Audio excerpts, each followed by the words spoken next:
ఈ రోజే డౌన్లోడ్ చేయండి. మీ ఫేవరెట్ షోస్ చూడండి. ఈ టైంలో చారు ఫోన్ చేసిందేంటి?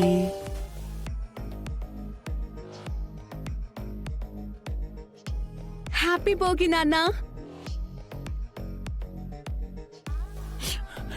నీ పెళ్లి కోసం ఈ నాన్ననే చంపేశావు.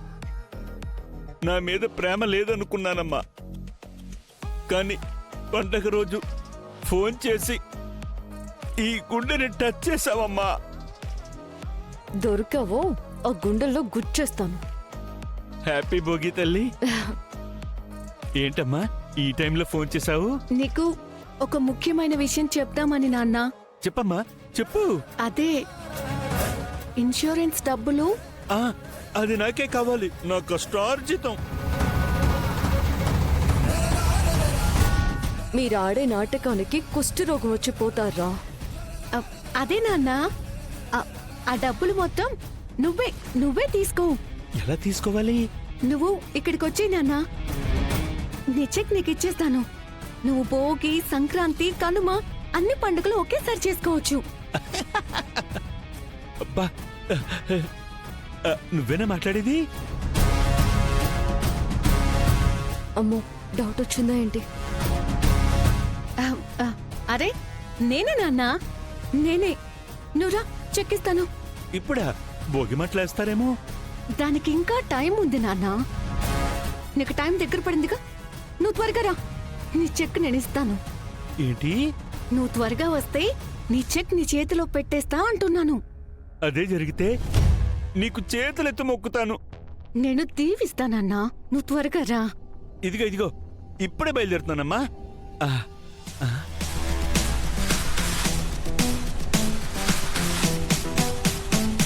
అమ్మో, దీన్ని నమ్మడానికి లేదు. నా మాటలన్నీ వినేసిందేమో. చెక్ చేద్దాం. గౌరీ అమ్మయ్యా, నిద్రలో ఉంది. ఇప్పుడు మనం వెళ్ళి చెక్ తెచ్చుకోవచ్చు.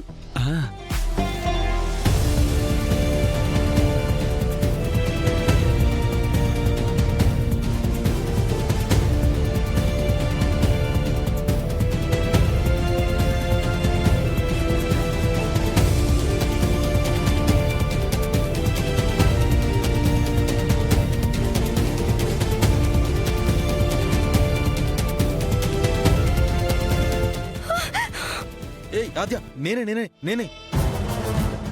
ఏంటి ఈ వేషం? ఎవరు గుర్తుపట్టకూడదని. ఆహా, తెలివి తెల్లారినట్టే ఉంది. అవును, బయట కూడా తెల్లారినట్టే ఉందే. అవును, ఇంతకీ ఆ రూమ్ లో ఏం చేసావు ఆద్య? కాసేపట్లో చలపతి వచ్చేలా సెట్ చేశాను శ్రీను. అతను వచ్చాక అందరికీ చూపించి ప్రాణాలతో ఉన్నాడని ప్రూవ్ చేస్తాను. ఎలా సెట్ చేసావు? అవన్నీ తర్వాత, కానీ ఇప్పుడు మనం ఏం చేయాలో తెలుసా? వచ్చిన వాణ్ణి వల వేసి ఎలా పట్టుకోవాలో ఆలోచించాలి. పాడేస్తాం. ఈ రోజుతో చారు నాటకానికి చరమగీతం పాడేస్తాం.